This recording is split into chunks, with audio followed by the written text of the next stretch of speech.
Pronti? 1, 2, 3. Buono il segnale con l'errore di Captain Numero Morgan, 5, l'errore Capitan Morgan, anche di Contigo, e squalificato. davanti ci va Zong di Girifalco. Parte sollecito dal secondo nastro Katmandicelle, che numero in 2, terza ruota in Zagara questo momento. Mbigi, Intanto squalificato. Zong di Girifalco ha preso comunque netto margine di vantaggio, ha sbagliato anche Zagara Mbigi,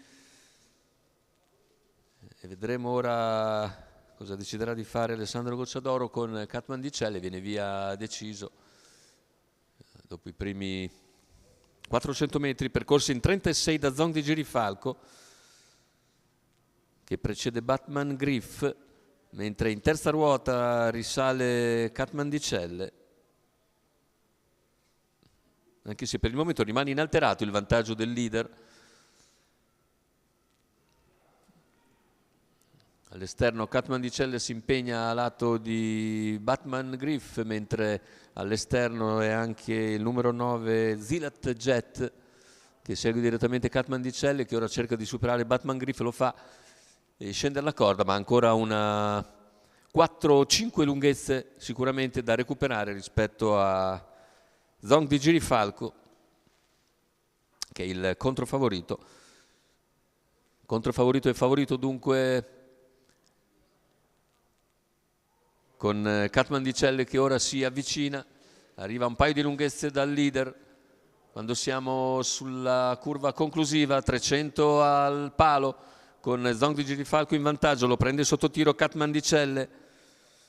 Katmandicelle prova su Zong che sbaglia Zong di Girifalco. Ed numero 3 Zong di Girifalco squalificato, che se ne va verso il traguardo per vincere nettamente. Il secondo posto è per Batman Griff e al terzo chiude il numero 9 Zilat Jet davanti al numero 11 Duc de Connet. Poi il quinto dobbiamo individuarlo, ma la vittoria di Katmandicelle non fa una grinza, era del resto il netto favorito. La rottura a metà pomeriggio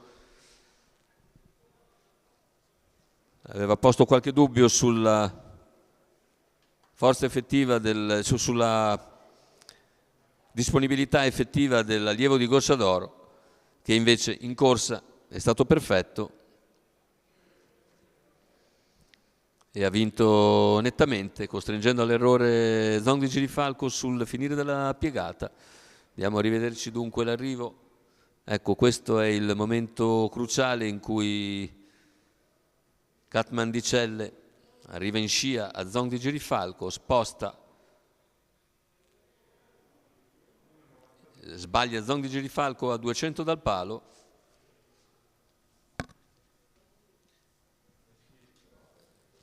e se ne va a Katmandicelle per vincere poi nettamente su Batman Griff, che è buon secondo. Terzo posto per il numero 9 di Zilat Jet, poi dovrebbero essere Duc de Connet e forse Vamos P al quinto.